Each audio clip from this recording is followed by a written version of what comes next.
দশপুর নামক এলাকায় একটি ডাইনি গাছে ঝুলে আসতো আর তাদের গ্রামে শুধু আক্রমণ করত। সেদিন সে তাদের গ্রামে গেল না, শুধু অন্যায় করতে পারল।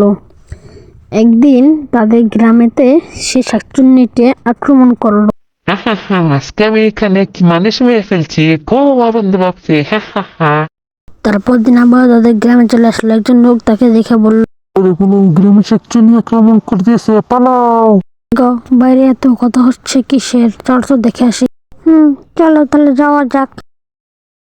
তারা বাইরে এসে দেখে তাদের গ্রামে আবার সে শাকচুন্নিতে আক্রমণ করলো। তারপর শাকচুন্নিতে যাওয়ার পর তাদের বাবার কাছে গেল, বাবাকে সব কথা জানালো যে তাদের কি সমস্যা। তারপর বাবাকে বলল, বাবা, আমার গ্রামে শাকচুন্নি আবারও অ্যাটাক করছে।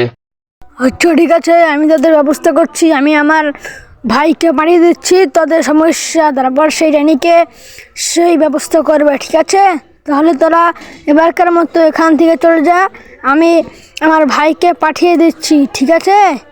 ঠিক আছে বাবা, আমরা তাহলে এখান থেকে চলে যাই। আপনার ভাইকে আপনি পাঠিয়ে দিয়েন, ঠিক আছে? সমস্যা নেই, আমি তাদের গ্রামে চলে এসেছি না, এখন আমি শাকচুন্নিটাকে শাস্তি করছি। রিং বিরিং টিং চাই, শাকচুন্নিতে এবার চলে যা, হা হা। এরপর থেকে তাদের গ্রাম থেকে শাকচুন্নি চলে যাওয়ার পর তারা সুখে শান্তিতে বাস করতো।